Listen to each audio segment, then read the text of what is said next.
Did anybody know God's name before the burning bush? That's the question we're going to ask today on Wake Up to the Bible. I'm Daniel Kaplan. I'm here with my father, Dr. Kaplan, and together we're going through the books of the Bible, Genesis through Deuteronomy, a little bit every day. We're doing the traditional readings, which means today we are reading Exodus 6:2 through Exodus 6:13. It's not a very long section, but it does have some interesting content. So, Robert Alter's translation is what we're reading, and then we'll discuss afterwards.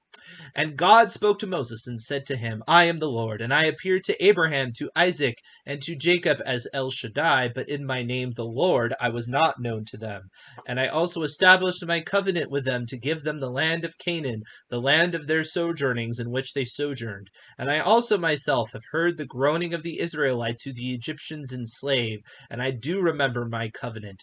Therefore say to the Israelites, I am the Lord. I will take you out from under the burdens of Egypt, and I will rescue you from their bondage, and I will redeem you with an outstretched arm and with great retributions. And I will take you to me as a people, and I will be your God, and you shall know that I am the Lord your God who takes you out from under the burdens of Egypt.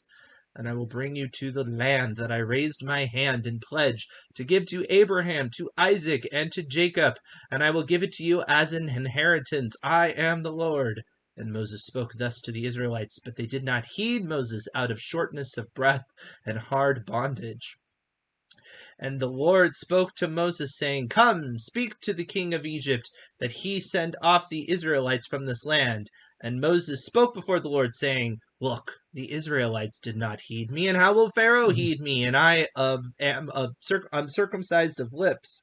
And the Lord spoke to Moses and to Aaron, and he charged them regarding the Israelites and regarding Pharaoh, king of Egypt, to bring out the Israelites from the land of Egypt. All right, so right off the top, we have this interesting point that God is giving Moses, and that is that he appeared to Abraham and Isaac and Jacob as El Shaddai, but in my name, the Lord, as it's translated here, he was not known to them.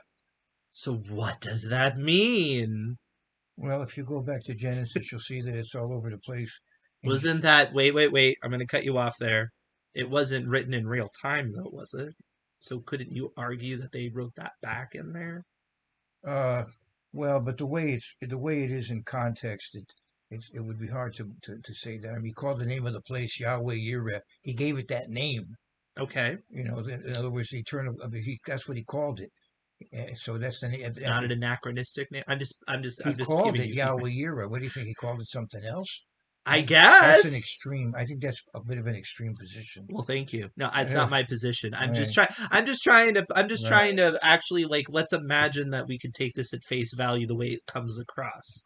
So let and what It would be problematic when you look at all those passages. okay. But So then now that we've assumed we're not taking it at face value and YHWH was known before, what does that mean that he was not known to them in because that name? there are implications to the name Aha. as the God who makes a covenent and keeps his word, the God who intervenes in human affairs, not just the great power that's out there, you know, but a personal God who makes commitments and keeps them, and that's the implication in the name.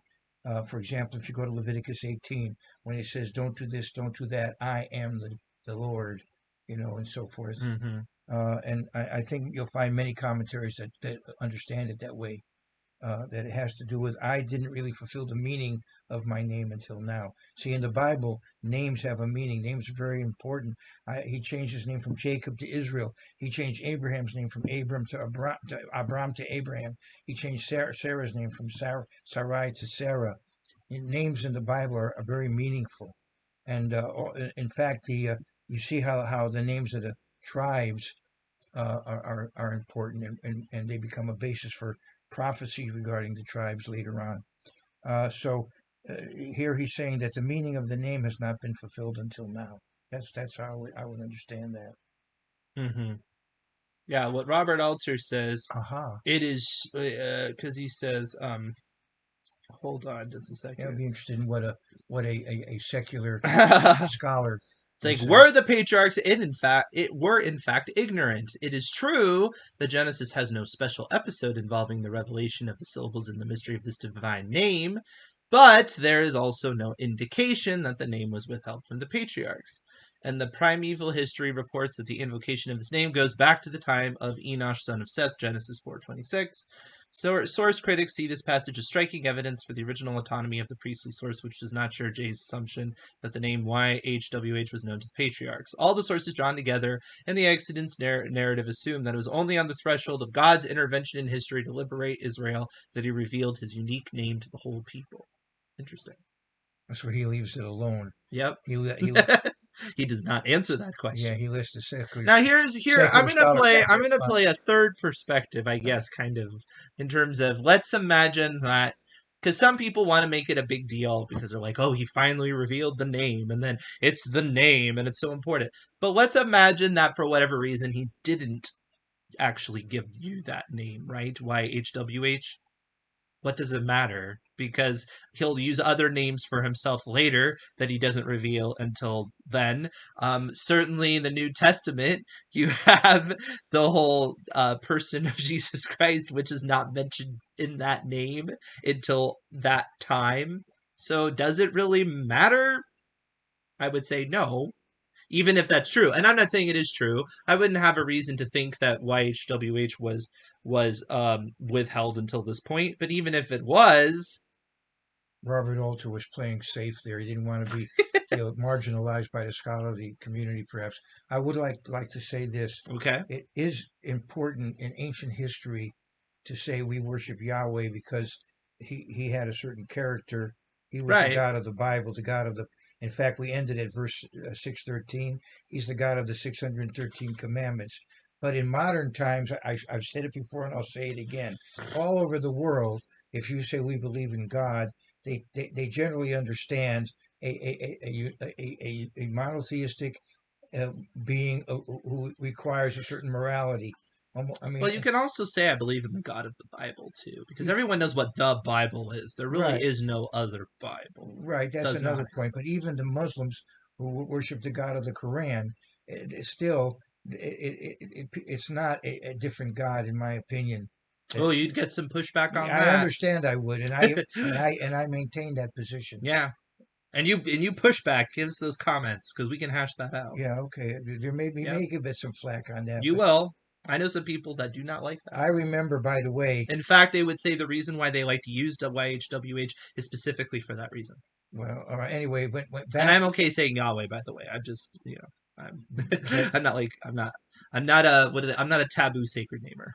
Anyway, I'm an immaterial sacred namer, which means I believe the phonetic sound you use does not matter because it is a placeholder for a concept, and you cannot actually single out God into a single concept anyway. Well, anyway, you need multiple definitions to even scratch the surface. Allah is very similar to the Aramaic that you find in Daniel. Sure. For God.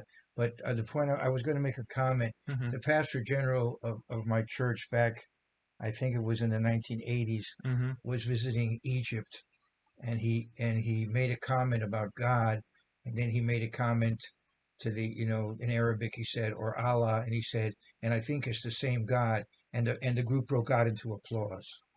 Mm-hmm. So.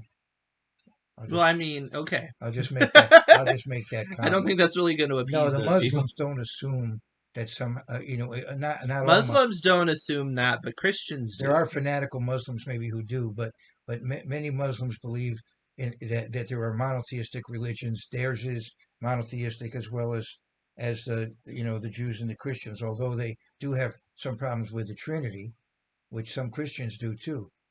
Yes. I don't, but I mean some do. Right. But I do have a problem with it if it's not properly understood. If it's tritheistic, if it's tritheistic, right. I do have a problem. Right, it needs to be monotheistic.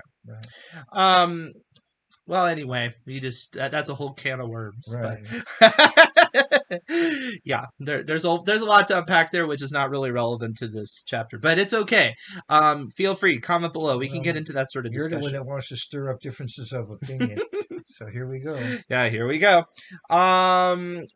So here God is promising, but it's what you said too.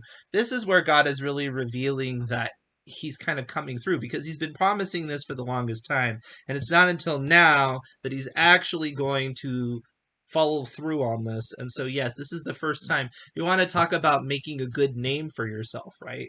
This is essentially when, from a very humanistic perspective, God is making kind of a good name for himself because he's fulfilling his promise, you know.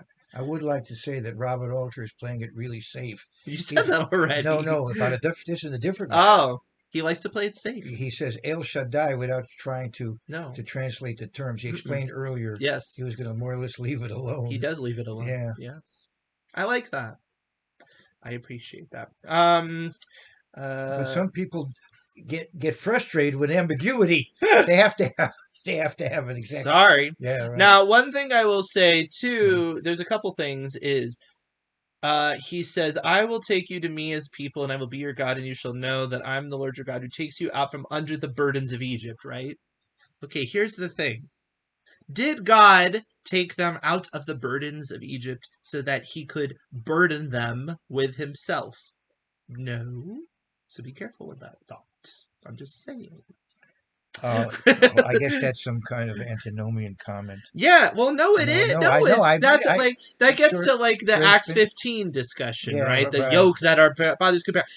Why would he do that? That's not the point of what that's going on over there. So, like, we're going to talk about that as we go through the law. Right. But just be careful. God was not trying to burden. He wasn't like, I'm going to take you out of the burdens of Egypt so I can give you this horrifically hard system that nobody can possibly do. And it's just going to make your lives miserable until I finally sacrifice myself so I can get rid of it. Come on. Really? No. I would like to make a comment. Some of you are familiar with the Seder. Maybe some of you even attended one. Yes. And at the Seder, they remember the verse where he talks about the various things that he's going to do, and there are 4 things he's going to do. I guess bring you out, rescue you, and so on. But then there's a 5th thing later on where he says that he's going to give them the land. Yes. And so the Jews have a 5th cup, because they debated if they should have 5 or 4. The 5th cup is the cup of Elijah, because he's going to settle it. The tradition is when Elijah comes before the coming of the Messiah, he'll settle these controversies. But it's also interesting that 5th cup, in effect, is symbolic of the land and really the end of the exile, which has not yet happened. The exile continues even to this day. It really won't end until the Messianic era. Yeah. Interesting. Now you'll notice when God says, speak to Pharaoh, and Moses once again says, nobody's listening to me, which is true. Moses continues to be correct, by the way. This is not an incorrect statement. But what he says specifically is he says, I am uncircumcised of lips, is how he translates it. Is that what you have as well? That's literal. Yeah. What do you have? Same thing? I'm just curious. What verse is that? 12. I think it's pretty much, I'm of uncircumcised. Yeah, okay, so here's the question, right? What does that mean? What is he getting at? What does it mean to have uncircumcised lips? Because he's not an unconverted person, right? He is a believer. So it's not like, out of a man's mouth comes vile hatred or something. That's not what he's saying. What I think he's getting at is, again, I'm going to do another round from what I'm thinking. He is the kind of person that just kind of says it like it is and is not very refined, and he doesn't know how to have this sort of discipline. It's not I mean, let's talk about what circumcision is. Circumcision is a surgical practice that adjusts something and it removes something. And one of the things when people, what should you not say in order to be so controversial, or maybe you just don't put it the right way? If Moses is overly blunt, it means he's not somebody that edits himself well. You could take it that way. Possibly. Since Daniel is an editor. that is my profession. So I think that way. But but it's like, what's the metaphor here, right? So when you think about it, it's like, okay, it's a colorful metaphor. Very colorful metaphor. I know. The Bible does that sort of thing. Yeah. Keep that in mind when it says your speech should be seasoned with salt. Like, don't forget about the fact that people in the Bible, they said things in colorful ways, sometimes provocative ways, and be careful with that. But I mean, on the other hand, don't go so. Sometimes it goes so the other way, and everything gets so bland and milquetoast, and everything looks like a sign in Hobby Lobby, and that's not the point. That's not the point. But Moses, I think, is making that point that he isn't a sign in Hobby Lobby, that he is the kind of person that is not very good at regulating that. And I don't think it's because what he's saying is wrong. It's because what he's saying is not the right approach. He does not seem to be an effective speaker. And so ultimately, God says to Moses and Aaron, and he charged them both. So, but basically, he kind of settles it again. And it's like, okay, I guess Aaron's going to help you out some more. And then they'll continue on their merry way. And so it is interesting, though, because God does not actually respond this time. Like, before he's like, who made man's mouth? He doesn't do that at this point. He's just, I mean, he says it spoke to him, and we don't know what he said, but Right, that's we the do thing. not have it written that there's some anger response or anything like that. So it's just kind of interesting. Well, no, I don't think he would be angry because Moses has data now to back him up. He Things did that before think, too, in my opinion. well, no, he was 40 years in the wilderness before. Yeah, but okay, but we don't know what happened in those 40 years, but we do know that he never had settled a conflict through speech. He'd only settled it through violence. And the one time he had tried to settle it through speech, it failed. That was the only evidence we have. So the only data point I have, which of course is not much, it's only one, was a failure. Well, here the failures continue, so So this is the second time. uh, 2 out of uh, 2 is failure. We're going to keep track because I want to see how this goes. I want to see how many times Moses talks people into something because I'm not sure if he really does all that much. We're going to find out. no, he finally gets very eloquent at the end. And in Deuteronomy, he waxes eloquent for quite. I was just impressed the other day. I was going through Deuteronomy, Mm-hmm. and it all takes place in a short period of time. And most, it's like Tevye says in Fiddler on the Roof, for a person that's tongue tied, he sure said a lot. But here's the Yeah, question about that. Well, we'll get to there. yeah, we'll get to But that. but there may be context to that. I'm going to get to that because I don't want to blow. I don't want to ruin. I don't want to. It's my theory. I'm going to hold on to it now. I Uh, want to see. I want to see because I honestly don't know. I'm like, why do I have a theory? I don't know. I don't know. It. We'll find out together. It'll be kind of fun. You can follow along, and you might already know an example, and you can comment below and tell me that's fine. See, But you can see. We can have the suspense where we can see. Does Moses ever talk his way out of a situation together? I'm going to find out. I told you to wait till Numbers for something. Now he's telling you wait till Deuteronomy That's for right. something. You got to go through the whole thing. We're going to have to Uh, find out together. Um, I'm interested because, I wouldn't be surprised if he ever does. I'm just curious. I'm curious to see as we go through how often it seems like he can talk his way out of the problem. I think it'll be interesting. So anywho, anything else about this section? no, let's proceed. We shall proceed and we will see you all tomorrow. In the meantime, please like, subscribe, hit the bell. It's great here to read the law, I think. Let's go.